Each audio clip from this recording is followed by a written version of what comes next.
What's going on, everybody? Welcome to the Element Podcast. My name is Askia, and on today's episode, we have a really special guest, Brett Hundley. Brett is an NFL quarterback who's currently playing for the Baltimore Ravens, and it was just such a blast having him on the podcast. Not just because of his work in the NFL and his time in the NFL, but because of the other things that I know Brett for. In the episode, we get into so much, but some of the things we cover are his time in the NFL and what it's like now being an OG and being able to give advice to younger quarterbacks. We touch on his foundation work, which is focused primarily in the epilepsy community and connecting people to resources that they would not otherwise know about. And then we also get into more of the personal stuff. We talk about his journey as becoming a man and developing into a man and what that's like. And then we also get into some of his fascinations and his hobbies, like cooking, as well as like traveling around the world. And he drops some amazing gems. So I'm super excited that you guys are here. This is a really good episode, and I really hope that you guys are able to take something amazing away from this. And with that being said, sit back, relax, and enjoy Brett in his element.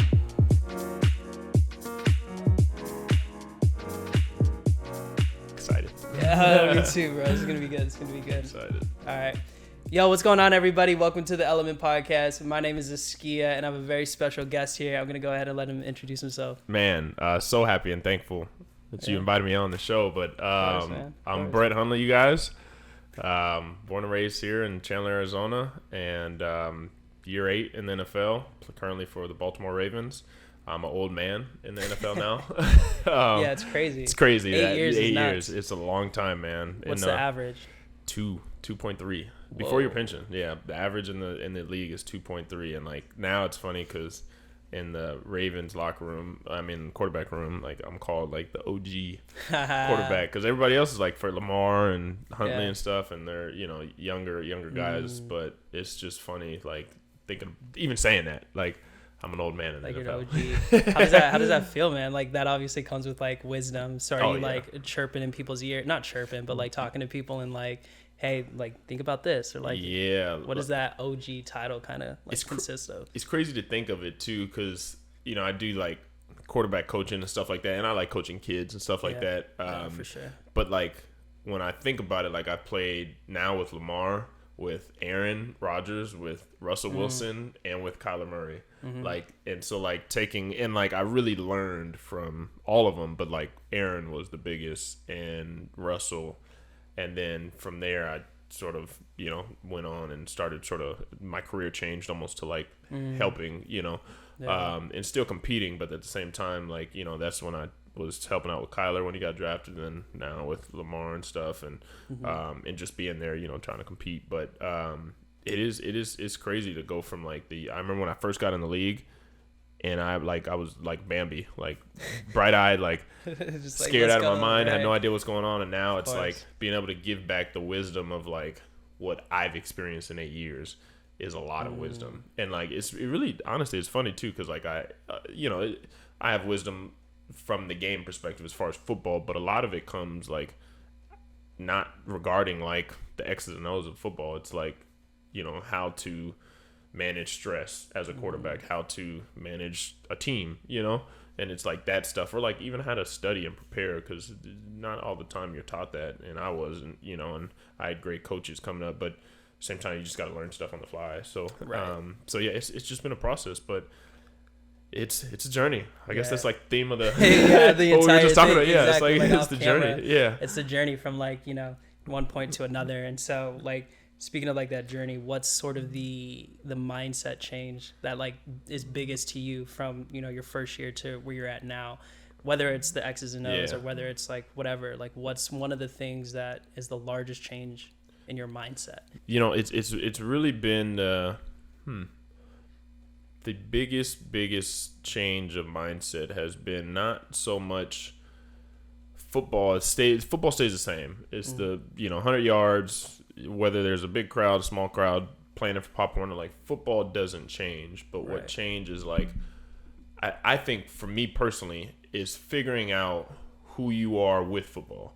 Because like most of the time, I feel like athletes, a lot of us, and even myself, like I had a hard process of like my journey finding myself outside of football, and I feel like the longer you're in football, the more you realize that it's a short game. Like I mean, I'm truly, truly blessed to sit here and say, like, I'm 8 years in, and like, but I would have never in a million years thought, everybody's goal is like to make it to the league, right? And then once you make it, you're like, all right, well, Now what? now what? And most players are 2-3 years in and then gone, and even making it to your 5 or 6 that's awesome, but like most of the time after that, you're gone. Yeah. And so it's figuring out who you are without football. Like it starts hitting you in the face. And so for myself, that's why I think now, speaking on that earlier, it's not necessarily when I'm talking to these, all the other quarterbacks, Kyler, Lamar and stuff like that.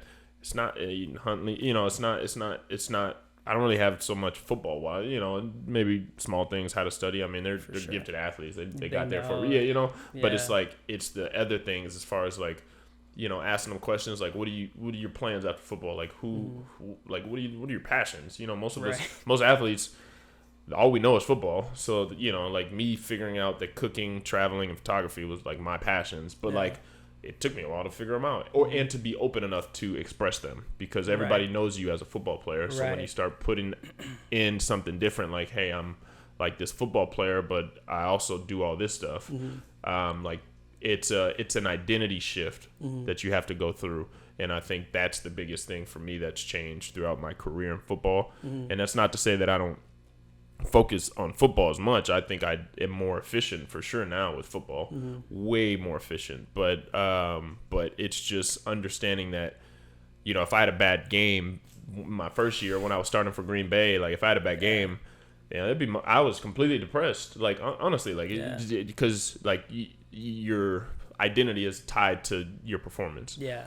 But it wasn't until I found who I was outside of football that like, I'm still pissed if I have a bad game. Like, I'm probably throw a Gatorade about it. You know what I'm saying? Yeah, like, and that's that competitive nature. Yeah, right? and like that's that beast inside. That that is the thing that got you there. Is like, I want to perform the best as I can. Yeah, and like all the work that goes into it. But like now, if I have that bad game, once I'm back home, I can turn it off.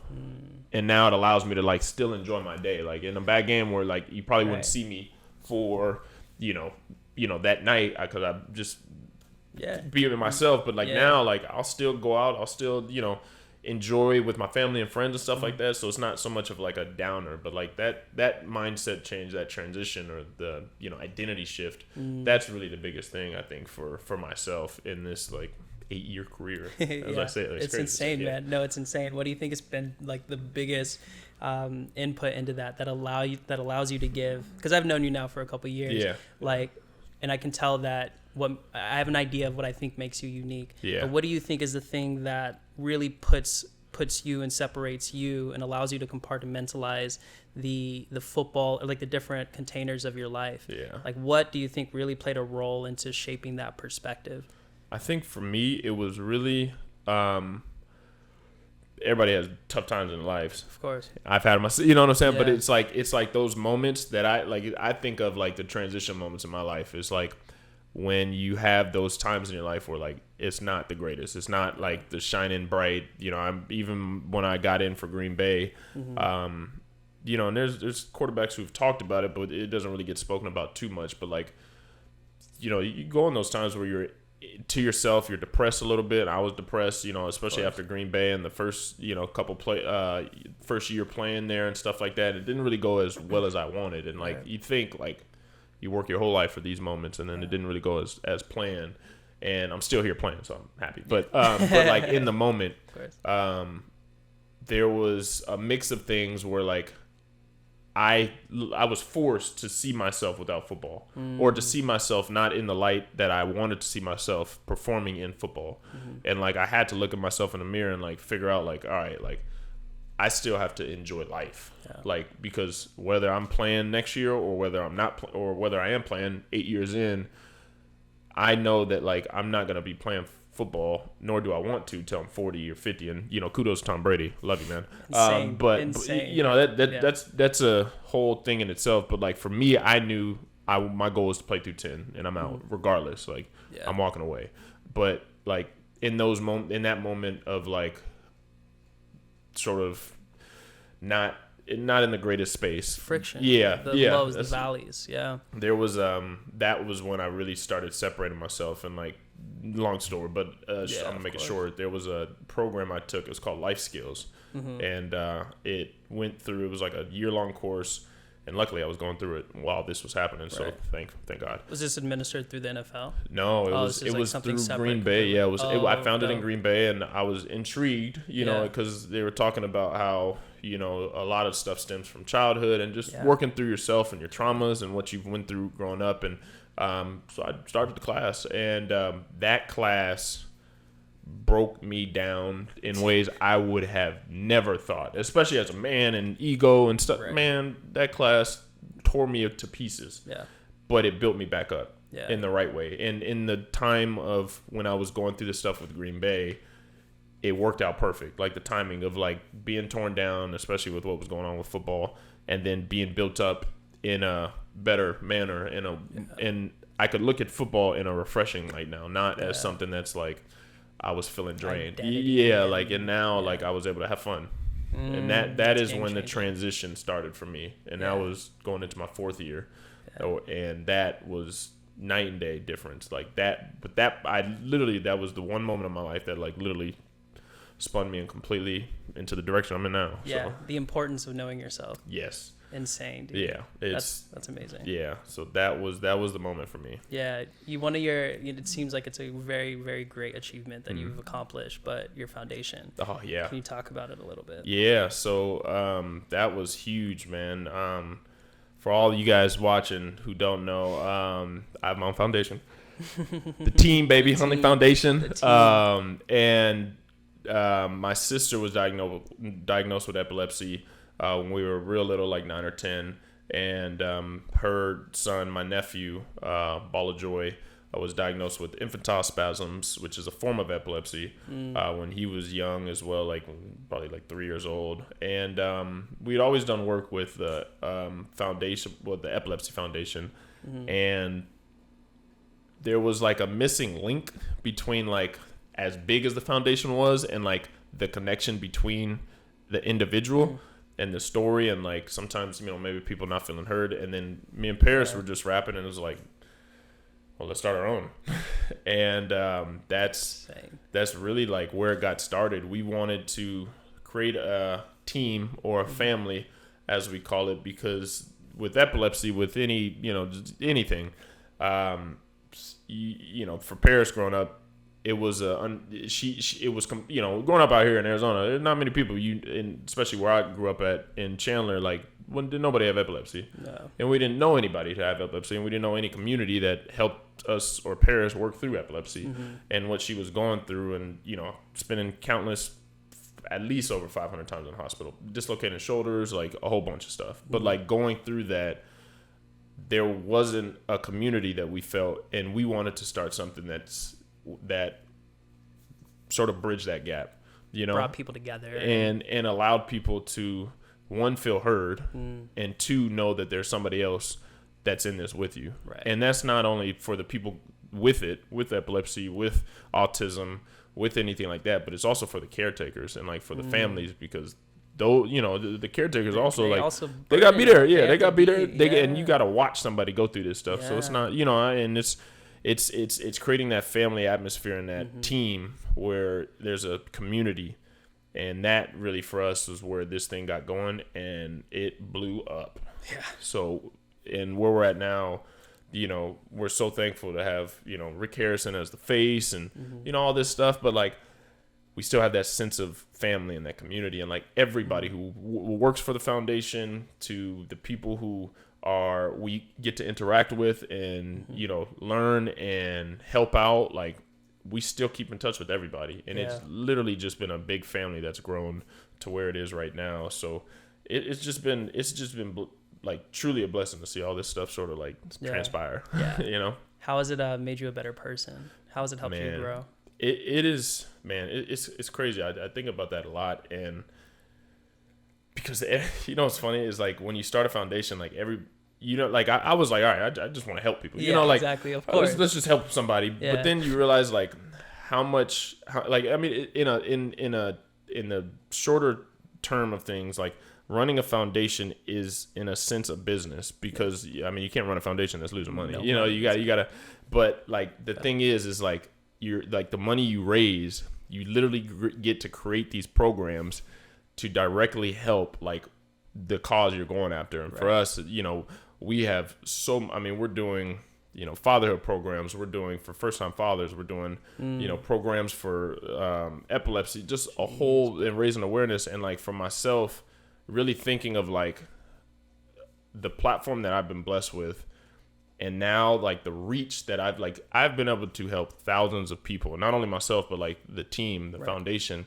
And there's something about it when like you're you know, like I said, 8 years in the league and all that stuff, like it's been a blessing, but like there's substance, and not saying there's not substance in the NFL because that's my passion, but like there's substance behind giving back. There's substance behind helping others. There's substance behind, and it's, you know, and I say substance as a term is like there's something inside that makes you feel good, you know, and whatever we want to term it with, if it's substance, you know, but it's something that just, it makes you think of outside of yourself, you know. It's not so much like growing up, you know, obviously playing league and everybody's like, you're Brett Hundley, but like, it's not about that. Like when you're helping others, like who cares about Brett Hundley? Like I care about you, you know? And like and again, like it's nice that I've been blessed and we've been able to build this foundation, but like that's where I enjoy it the most and have helped me transition is like, it's not about me. Right. I'm just thankful to be able to have the platform to be able to provide these services to people who I know are going through the same thing that I watched my sister go through. Insane. That's like the stuff that really helps the most, to be able to like provide meals at Christmas or Thanksgiving for families who, you know, are struggling, and I know what they're going through. You know what I'm saying? All these things that like I grew up with as a child where I didn't necessarily have somebody, you know, and for me to be able to make it out and now being able to give somebody like an opportunity to feel heard, right?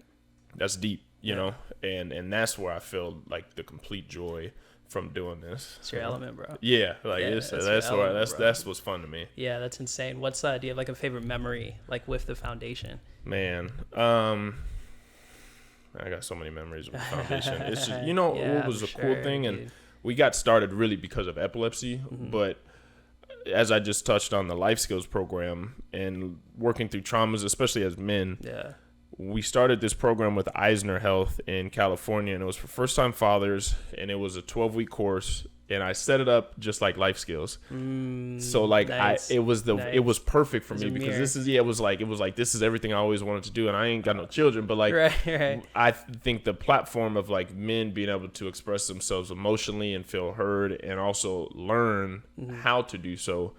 Me and Sam Estes, the co-chair of the foundation, we had joined the first meeting for the Eisner Health Fatherhood Program, and that was like 10 to 12 other guys in there, all fathers, all anywhere from 20 to 40 years old, to be able to hear the stories of each father and like to know that they're not where they want to be, but they're in the class to get to where they want to be, and this class is going to help them emotionally connect with their children, emotionally connect with their significant other, their, you know, the mother of their children, and even learning how to express love to your child and stuff like that. Because most of us, you know, and our parents, no matter where we're from, you know, no parent is perfect, so there's something that you're missing. And in order to get that, like you got, you know, sometimes you have to go find it, and sometimes you have to be open enough to go find it, because you know, man, we're over here like, all right, well, I don't need this, but it's like, and it's like when you're open enough to allow yourself to be vulnerable with another man or other men, there's a lot of healing and learning that comes from it. So to see that was like a huge moment for me, because to know where I was when I was going through life skills and what I was learning, and how that thing tore me apart and broke me down and built me back up to like where I'm at now. And to know that these men, and again, it's no matter the age range, you know, but like all these men are about to go through that same thing, and they're being vulnerable enough to do so. I mean, changing one life is enough, but like changing 12 lives, you know what I'm saying? Like that's awesome to me. Yeah. So do you guys move in like different cohorts every like 6 months or something, or like what's the structure? Every 12 weeks. Okay. There's a English and there's a Spanish group, and so, you know, one course is all Spanish, one course is all English, and there's, it's free to them. So like they sign up. It's a 12-week program, and there's every week it's something different, and it's a different topic. And then at the end of 12 weeks, we present them with something, whether it be, maybe a gift card or something, or like just something to help, say congratulations. And then after that, like we just finished up the first programs with all the guys, and like the feedback we got was like we get emails and stuff, and so stuff like that. Like it's hard to describe, because that's just what makes it makes it worth it. Honestly, like it really does. Like getting the feedback, understanding that like people's lives, families' lives are going to be changed as men, grow and are better men and better fathers. That in turn will help, the family and society, and create more better sons, and daughters, like all that stuff. You heal the family traumas. You heal the generational, wounds, and that takes a lot of work. Yeah. But at the same time, like, it again, it's just day by day to it. So that's the stuff that like means the most to me. Yeah. Talk about the relationship with you and your dad. Man, you guys are close. Like this, bro. Close. Talk about that and how the role he's played in your life through different seasons and such. It's crazy too, because me and my pops are like this, and we talk, all the time. But like even for us, like we've went through our ups and our downs, our seasons of talking, being mad at each other, or this, but the one thing that he's always had is consistency, and that for a father, and especially as an African American father in our society, that speaks volumes. And for him, I mean, I tell him all the time, I can't thank him enough, because my food passion, who I am, all that stuff, like my work ethic. I mean, waking up every morning. I remember when I was a kid, some of my first memories as a child are waking up to him doing push-ups and sit-ups in the living room at 5 in, and me wanting to like go with him on his run, but I couldn't. I was too little. Right. And so we would like it. But it was weird. Like he never woke me up. I always woke up. Yeah. And I don't know if he was loud or what, but I always woke up. I came out to the living room, saw him working out. Yeah. And then as I got older, I got a bike. And then I was like, all right, actually, I had an electric scooter at first. Okay. So I would take the electric scooter and ride with him as a little kid next to him on his 3-4 mile run. Yeah. And then as I got older, I got a bike. And then I started biking. And then, junior high school, I started running, but I couldn't finish the run. So like after a mile or a mile and a half, there would be an exit. So I would exit out. Yeah. And then as I got older, I was able to finish more and more of the things. And then it just kept building to where I finally was able to finish. Like once we got to high school, I was finally able to finish a run with him. Yeah. And we would go Monday, Tuesday, Thursday, Friday. And this is before school. So then I would go to school and then do my workouts for football and practice and stuff. But every morning we wake up and run before school. And when I finally was able to finish a run with him when I was that old, then it got to the point where at the end, like towards the middle of high school, we would start racing. And then finally at the end of high school going to college, I would start winning. Yeah, exactly. And my dad's fast. So like, you don't like to think, but like there was this long stretch at the end always. Yeah. And like, that's the stuff that like, you just, stuff like that goes a long way. Like it's like I still jog to this day. Yeah. Every morning. That's the one thing I know how to do. If I'm gonna get in shape, my butt's gonna be out there jogging. I was just jogging one 2 days ago. Insane. Still do it to this day. Yeah. When I get into town, if I'm training for football, stick to all right. When you going jogging, dog? So it's that consistency. Consistency. It's like always, and he still does it, and I that's all I know. Yeah. Is something, especially with us, man. And it goes deeper than that, because it's not just about the consistency, and that's what I took from it, but it's just like what he's allowed what he's helped me with as a father, just understanding like what I'm going through, my seasons, and being there. And like I said, it's not always perfect. We went months, a minute without, we've got arguments and stuff like that, but like it's always consistent. Yeah. And we're always going to get back to where we were and flourish, and, it's I can't speak more. And it's that awareness to understand like where you're at, right? And that no matter what, we're gonna come back. This just needs to run its course. And that's it. And like that alone has helped me. And that's why look at y'all. I'm not trying to have no kids no time soon. When I do, I'm gonna be a great father. Yeah. It's my self-talk every morning. Like I'm excited for it. And that's what I think fathers help their sons do, is like be excited to be a father. And it's not excited to where like I'm thinking, all right, let me have a kid right now, because I don't want no kid right now. I don't want no dang dog right now. You know, like I don't want no fish, no nothing. But no pets. when I do get that moment, I'm super excited for when it comes. And I think it's because you respect it. Yes, you respect fatherhood. Yes, that's a good way to put it. Where a lot of people don't. Yes, and they're just kind of flimsily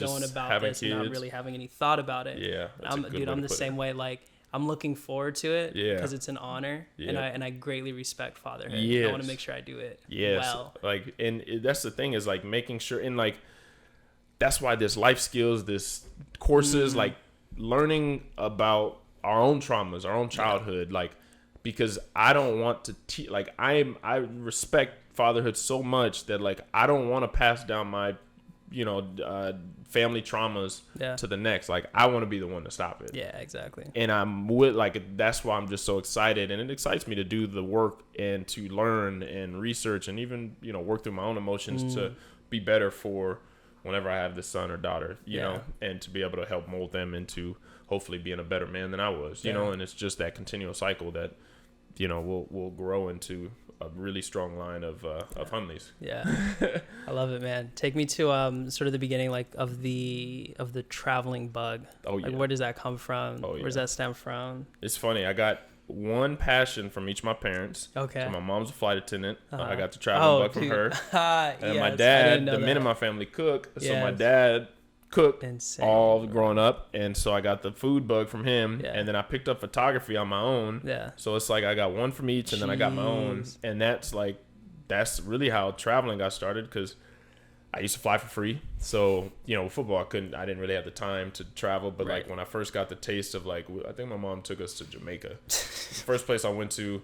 Young, out of the States, first out of the States, and it was, to me, it was, I was just enjoying it. I enjoyed seeing different cultures, and like knowing that there was a complete difference. Like, what we are used to out here in America, it's completely different out the country and these other countries. Completely, like ain't no similar. Nothing. Yeah, it's a side, like our norms completely different. So like when I understood that, like that's really when traveling started. And then once I had enough money, and not to say. Traveling, people, like, because when I be traveling, people be thinking I'm spending racks on racks, and I'm like, dog, I probably travel cheaper than most people. Like, most people, honestly, I probably travel cheaper than them, and it's just because I be trying to find deals. I'm cheap. You have to. You have to, bro.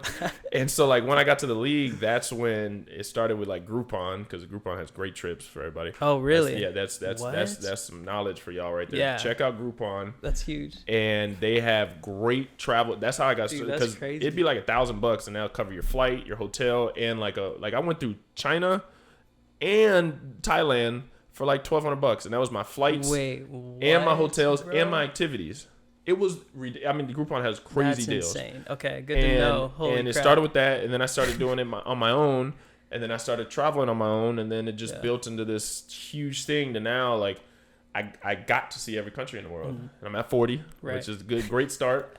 But 40 countries. 40 countries, insane. Man. But it's, I mean, it is just, traveling to me is like where I can be, where I'm not like Brett Hundley. I'm just me. Yeah. Nobody knows me. I say I'm a ping pong player. Yeah. Like, nobody will know what I do unless they see my Instagram or anything like that. Like, they will not know me, and they're like, it's got to be nice. And it's really refreshing. Good. Yeah. It's refreshing, and meeting people who are or experiencing you, like your authenticity, your energy, rather than the when people hear football player, NFL player, you naturally get a wherever people's biases are, towards that. It's just what you're coming into. But for myself, traveling has been one of my favorite things to do, and still is. So I can picture somebody who just got drafted, right? They're about to hit their rookie year. There's kind of like the rookie contract, like people are like, be safe, save it, whatever. But following that rookie year, what kind of advice would you give this person, like a rookie who's about to has a little bit of extra money, the most they've ever had in their life, right? Man, like, what advice would you give them for traveling? And they're scared to travel. I've never left my neighborhood. I would for sure say Groupon. But but honestly, like, because Groupon, everything, like, you ain't got to do nothing. You ain't got to set up. And then once you get used to that, then you can start traveling on your own. But like, I always say, like, find somebody to go with you, whether it be a significant other or like a friend or a teammate or somebody, you know, and like just try, like just do it. Yeah. Just do it and like go for it, and you don't have to spend like don't go. One thing, and this is for all y'all watching. This is what kills me when people travel and they go to like Bora Bora, wherever the heck you want to go, Thailand, and they stay in a resort and just like sip on a Mai Tai. And to each his own.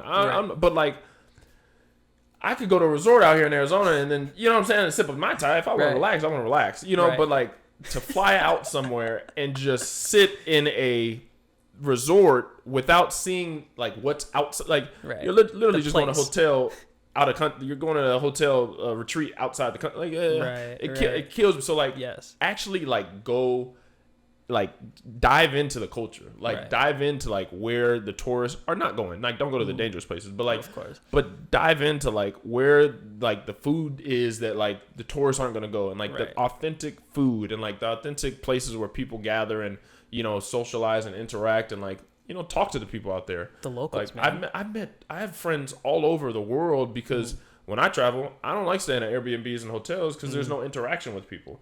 I stay at hostels. Like I don't do it all the time, but like I love staying at hostels because one, you can get your own room in hostels, but like two, there's a community in each hostel. So like you have a sheet where like they'll post it up and you can eat dinner together, you can go travel together, you can go out and party together.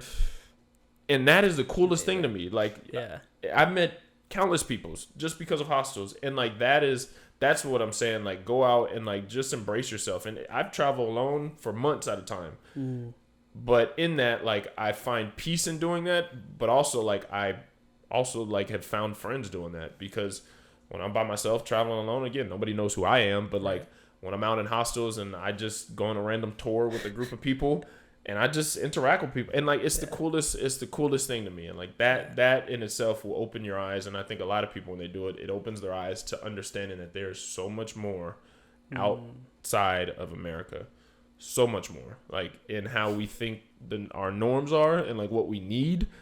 That is the biggest thing, is like people think what we need here, like you want the fancy. I've seen kids on islands with no power, no water, having the time of their life, and not knowing what, because, you know, we're conditioned to thinking we want out here. Right. But like, it really puts a understanding of like, this is all this is all I need. Yeah. You know, like understanding your needs, like that. It just blows my mind. Like people do get frustrated with, like when their Starbucks order is wrong. Yeah. And it like will ruin their day. Yes. And like, you know, we're of course the country of freedom, but that does not sound like a very free person to me. No, right? At all. It's fascinating how like traveling you get to really realize like, oh, what matters and doesn't matter. Yes. And even like understanding like, like what you said, like what matter, like money, love, understanding like all that stuff, like what truly matters, like the relationships, I think it's funny. I mean, I've seen monks walk into Starbucks, like, you know, just some random stuff, like a monk walking into Starbucks. He's not getting mad over his order being messed up, but he's just enjoying, you know, nice little frappuccino, of course, you know. But like stuff like that, it's like just random things, and it's like that's where like you get that true sense of like identity, almost in a sense of that really like understanding like who you are and like what you need, I guess. And that like traveling, to me, there's so much to learn by traveling. Like how has traveling influenced like what you do on and off the field? Like when you come back, how does it fuel like what you do, like the things you learn and the experiences? A lot of the times when I travel, man, and that's why I don't care about driving my Prius, my Elantras. I do not care, like, because I can drive a C8 Corvette if I want. I could drive a BMW. I could drive a Jeep. But I stick to my Prius because, and everybody, you know, especially when I was first in the league, you know, everybody's like, "What?" This is the funniest story. I'm not lying, y'all. When I was in Indianapolis last year, I had a car named Betsy, and it was this broken down 2008 Jeep Wrangler. Let's go. And it was my uncle's car, who his family lived out there, and they just had a spare car, and it was a red. I mean, this thing was about maybe 3 passengers. Like if there was 4 of us in that car, it probably would have broke down. I'm weak. I rode that thing all year long. When we showed up to team events, everybody was in their Porsches or at the airport pulling. Me and Betsy, baby. Me and Betsy was in there. Me and Betsy was in there riding deep. Yes. Go over potholes. That's but like good, man. stuff like that, like right. That's what traveling has allowed me to do. Where it's not like the keeping up with the Joneses and buying the, you know, like the biggest purchase. And I'm gonna say this on there so everybody. I'm gonna be out because honestly, and the reason I'm doing this now is because I'm about to sell this dang thing. Oh, but okay. the biggest purchase I ever made was my damn couch. It was my damn couch, bro. And that's a damn good couch, bro. It is amazing. Fire. It's an amazing couch. And bro. just I'm gonna put this out there, y'all. I spent $26,000 on this damn couch, and it's It's phenomenal. Yes. But like when I think of it now, right, I'm like, why? Like, and right. I do not spend frivolous. Like, I do not do it. But like this couch, and my mom helped. You know, she was pushing me, and I was like, you know what? This is gonna be my forever home. Yeah. I'm a buy what I want in this house and make sure it's. And then now sturdy. I done Airbnb the house, the couch is gone, because that's like I don't have the attachment to it like that anymore. When I first bought it, and that in a sense I credit to traveling. Yeah. Understanding that like I'll drive my Prius, I'll drive Betsy. Yeah. And I'll you know, like I want to be the person where like you see these guys like Bill Gates, they driving, you know, they ain't wearing nothing fancy. No, same thing every day. You would never know they're the richest man in the world. Right.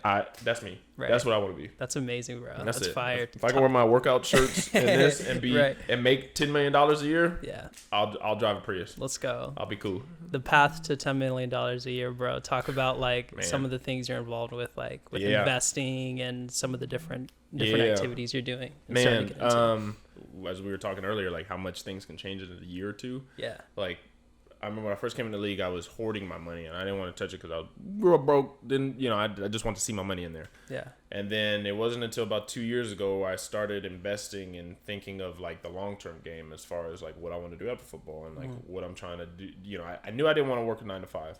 Not gonna happen. Not gonna happen. But like I knew I wanted to do something, and even with the foundation, I still wanted to do something. You know. Right. And so I got into Airbnb.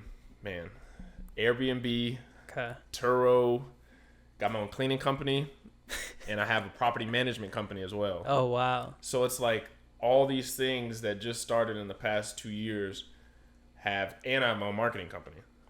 So there's 5 companies, there's a foundation, and there's football. Yeah. Insane, bro. And everybody's like, well, how do you have the time to do it? And to be honest, I couldn't tell you, but it gets done. And once I started investing into that, and I also do stocks and stuff like that.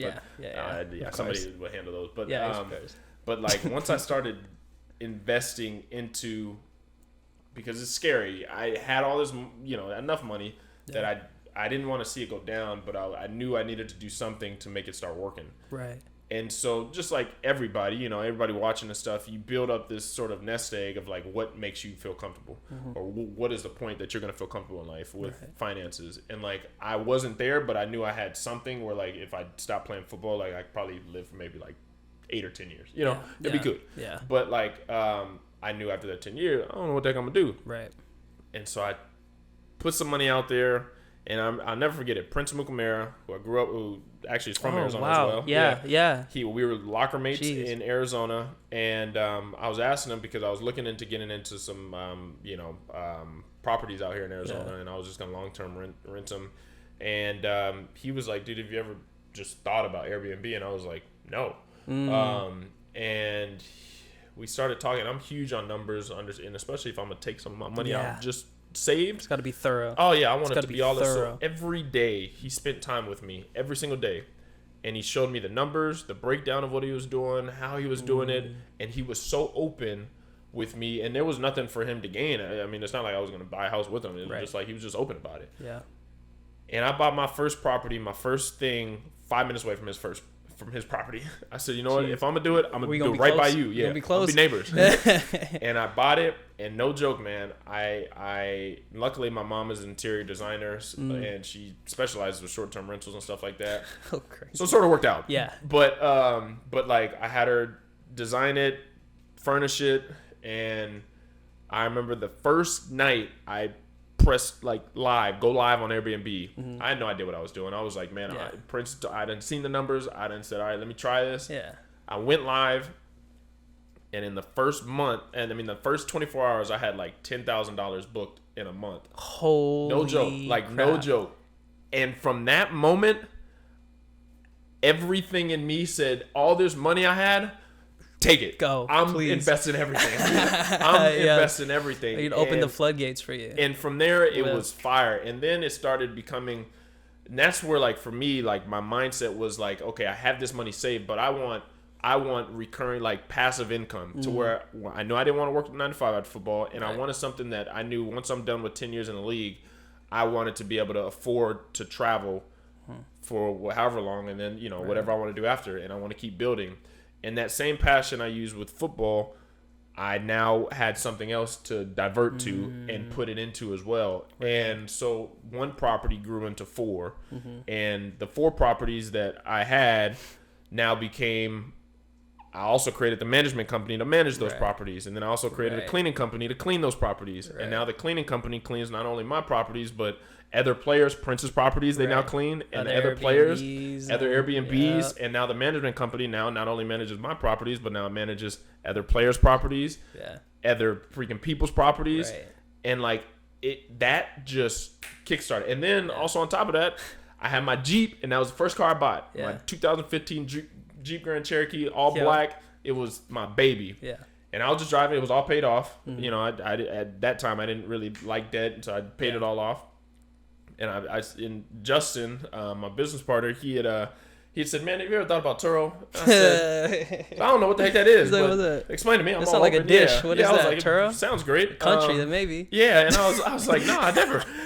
And he was like, "Man, it's like Airbnb but for cars." Wow. And that's what caught me. And I was like, I ain't got nothing to lose. Let's try it. I'm about to go out and play football anyways. I'm not really going to use my car. So we put it on the market.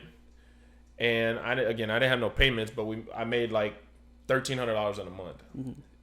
And I was sitting there like, man, my payment, even if I had my payment, I'd probably pay $500, $600. So I would have made, you know, maybe after, you know, smaller, I would probably made like $600-$700 a month. But like, then I started thinking like, all right, well, what if I keep this on Turo and I'm making $1,300 a month plus like the revenue that's coming from the Airbnb. So I'm making another, you know, after tax, you know, after all the profit or expenses, maybe, you know, $6,000 on a house a month. And I was like, damn, that's like $7,300, you know, $7,500 a month just from a property and a car. Right. And I was like, that alone for me, you know what I'm saying? I'm cheap, y'all. Like that for me, I can travel the world on $7,300 a month. Because if I go to Bali, rent is about maybe in a nice house, maybe $1,000. Yeah, exactly. And unless I'm eating like, you know, freaking lobster tail every day with the chef, like I know I'm not gonna spend $6,000 some dollars a month in Bali. No way. And so I was sitting there like, man, this is nice. This is freedom. Yeah, this is free. Yes, that's exactly what this is freedom. And this is what I started getting like the understanding of like this is what everybody's talking about, like how their investments will set up their life. And that's what I dove in on. And that's when I started now at 4 properties and now at 16 cars and now managing, you know, and it's like that changed now to where I was like, you know what, I like this and this can set me up for, and the thing is, that's why I sold my couch, or I'm selling my couch, because I bought the house first, my own house and the couch, and I was like, you know what, I'm gonna put everything into it, do it big. But then when I started thinking like, well, why am I doing this now when I'm like, I don't have a family, I'm traveling all the time. Like, what does that house mean? Like, and that's like the security where most people have to ask themselves, like, what does this house, because everybody wants that first house, you know, the family, the house, the car, but like, what do those truly mean to you? Because like, in a sense, like buying a house is a great investment, but living in it, especially if it's your first, like, if you tell me, all right, I can live in this house for the rest of my life and pay whatever your mortgage is, or I can rent it out and make a couple $1,000 a month to offset my living expenses if I want to get an apartment or something like that. So your immediate gratification is delayed until, you know, maybe you build up that passive income to now buy the house you want. Right. And now I can sit and do a podcast and make this. And everybody says like Michael Jordan makes money in his sleep, and I never really knew what it meant. Right. until I'd started jumping into like the understanding of what passive income really is. When I'm sleeping, I wake up and I know I get an email from Airbnb or from Turo, and it says, "Hey, $5,000 was just deposited into your account," or $1,200 was just deposited. That's the stuff I like, and where I've worked for football, but like that's the stuff where I now am starting to, and have now got it a huge grasp on. It's like when I can wake up and know that like even playing football and being in football, I can still make money. Yeah. And or whatever I want to do, even when I'm traveling now, I can still make money. I can still do a podcast and still make money. Right. Because of the things that are set up in the mindset that has been changed to now. Instead of thinking I want the BMW, and that's why I don't care about me and Betsy be rolling. It would be deep. That's what I'm saying. But that's why I don't care about it, because I know right now, like I'm not worried about what people are thinking I'm driving, what people care about, and traveling has helped that. But like at the same time, understanding that what I want, I know that it's gonna take what I'm doing now, and it's gonna take that mindset change for everybody. You know, this is for everybody who wants these things, because now it's huge on social media and TikTok and stuff like that. Like, create this, do this, invest in this, but like, are you really gonna do it? You know, like, are you really gonna invest, or are you really gonna like not buy that or not live in that first house you purchased because that has been like a core thing growing up and everybody wants it? Or are you not gonna buy that BMW? Or if you do, maybe not drive that or live in your first house, but like put them on Airbnb and Turo, and delay your gratification so that once you're ready to build that egg to where you can actually live from, you can do whatever you want at that point. whatever you want. Because if you're making money not working a 9-to-5 passively, you can literally do what the freedom. Yeah. That's what really started clicking for me. And now like I'm at the point where I have the freedom, but I'm still hungry. I'm still hungry. And like that is the thing where like what's gonna, you know, what is it for most people, you know? And for me, it was giving up the idea of like what I thought I wanted or needed, and it's really because of society and what, you know, NFL players should have. But once I gave that up and I truly realized what I wanted from life, it allowed me to start building and making these plays to where now I can drive my Prius and feel completely great about who I am and what I'm showing to y'all, because y'all might think I'm driving, you know, think I'm over here broke with a Prius, but don't know I got 4 or 5 properties, I got a flip going, I got 4 companies, I got 17, 16 cars, and I'm making more money in my sleep than probably, you know what I'm saying? It's like, y'all can laugh if y'all want, laugh if y'all want, but I bet y'all be in Bali in about 3 years, chilling, sipping a Mai Tai, and still with some making monks some money. Starbucks. So I'm saying, like, that's the stuff to me where I'm like, that's what I want to do. Like, I don't care about all the fashion stuff like that, the jewelries, like, this is Jax J, this ain't an ad either. But like, you know what I'm saying? It's like stuff like this. Like, that's huge, man. That's the big thing. It seems like what it takes in order to get to that place is a very secure knowledge of yourself and understanding of yourself, and to not be operating from a place of like insecurity. So like, up with the Joneses, baby. What kind of advice? 100%. What kind of advice would you give somebody who is in that place, right? Maybe because it seems like life skills was so important for you, and it seems like that fuels a lot of where, like, how you appreciate yourself, where you're at in life, and understanding of yourself, right? What kind of advice would you give to somebody who may need that sort of word, or that sort of support, or that understanding of themselves? For me, it's always been like the darkest times of my life that has really sort of like allowed me to like understand like who is with me and like what my thoughts are and like what I truly believe in.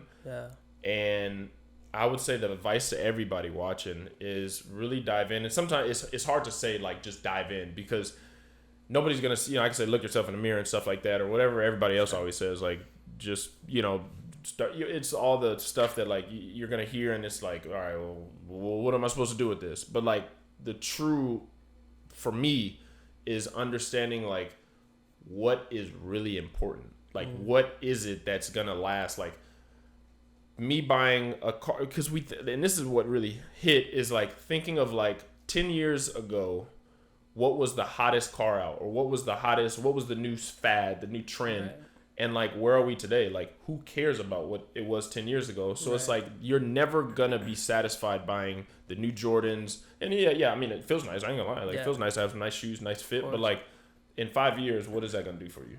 Like seriously, a lot of boys, you know, especially players, I've seen it all the time, you know, partying and stuff like that. But in 10 years, when you look back and yeah, you might have had a great time spending hundreds of thousands or whatever amount of money, but like, what is actually gonna last? Yeah. You know, what is actually gonna be here 10 years from now? Yeah. I know that my energy, my vibrations, who I am, and like the things I'm trying to set up, I know will be here 10 years from now. Like I'm thinking, what is real? Yeah. And to me, the fame, the nice cars is great, but if I'm gonna buy it, best believe I'm gonna be able to afford it. Yeah. Like I'm 100%. not gonna sit here and think just because my man is, you know, especially with all these, you know, if I got $100 million contract, right, best believe I'm gonna be driving a Porsche. Yeah, but I ain't got it. right. I ain't got and it. It takes that awareness, man. And knowing your means also. Like people try to live outside their means, and they try to show to others what they're not or what they don't have. Yeah. And that is understanding really just like what is it? Is it, you know, and social media plays a huge part of it because you see everything so green and luxurious for everybody else's life. But that's why it's so important to hear those words. Yes. You just said is like be true and know what's important. And like just really figuring out like what's real in your life. Like what do you care and value most about? Yeah. You know, and like once you find that and it took me reading countless books. Like I see the Don Miguel Ruiz here. Yeah, like it took me countless years, books, courses, classes. But like after it all, and you know, I'm still learning. Yeah. But I think now I'm at a place where I'm happy, and not a happy of like this is a temporary happiness. Like I feel true joy inside, and it's not always, you know, I'm not always there, but like deep down, I feel happiness. Like I feel love. Yeah. And once I got to that point, and once I really understood like what I valued the most or what I would cherish the most in life, and that's when things to me really started kicking in and my mindset started changing. Insane. Know? If you could go back to rookie year Brett, what would you tell him? Man, I'll tell him a lot. I'll tell him a lot. I'm sorry. Sit down, brother, because we got some stories to share, bro. We got to talk. I think, you know, when I look back on myself when I was rookie year, just in my 20, 21, whatever, I would tell myself to slow down and really like slow down. Things were going so fast for me when I got to the league, like meeting Aaron Rodgers, playing, making money. Right. I had no idea like what I was doing. I was like, I didn't even know who I was because everybody had an influence on me. Everybody, you know, if I saw this, all right, cool, I'm with it, you know, but like really figuring out who are your core people and slowing down and really figuring things out about yourself, you know, because most of the time until shit hits the fan, you're not going to look at yourself and think of, you know, what is real in your life. But for me, I got halted with a brick wall, you know, and it forced me to do that. But if I could tell myself one thing when I was that old or that young, it would be to slow down and just enjoy life a little bit. Love it, bro. Yeah. Well, cool beans, man. I appreciate you pulling up, dog. Thank you, brother. That was amazing. This is awesome. Dude, this is crazy, right? You guys, this is my first podcast. This is awesome. I'm happy. I'm so juiced. Yeah. So freaking good, man. Yeah, no, I appreciate you and, you know, just always being there and always bringing me along. Thank you, man. For stuff, man. And always, I appreciate our friendship, bro. Yeah, it's crazy, it's man. It's fire. Like, no, you guys, this was off camera. We were talking about, like, our journey, like, and meeting, you know, Skia like 2 years ago or however long, 2-3 years ago now. Dude. And like where, like how much it's like, it's crazy, man. But even this, like, Rob, thank you for having me on and just rapping, man. Of course, and man. Listening. Yes, always, man. Thank you, brother. Yeah, of course. Anytime, dog. Well, yeah, this is the wrap, man. This is the end. I appreciate you guys for pulling up and tuning in and staying till the end. Make sure you guys go follow Brett on social media. Where can they find you? The different avenues. Social media, TikTok, Instagram, Twitter. Brett Hundley, BRETTHUNDLEY 7. And that you'll find me. Nice. And then the foundation's IG is same. Hundley Foundation. If you type in the Hundley Foundation .org. You'll pull up the website and check that out, please. Even if you don't follow me or whatever, check out the foundation. That's my baby, and all the good stuff that we do. Really just thankful. Love it, man. Yeah. Love it. Well, make sure you guys subscribe, like, comment, shoot all the information. You guys know what to do. It's been a great episode, and thank you guys again. See you guys. Peace. Dog. insane. That was awesome. Insane, isn't it, bro?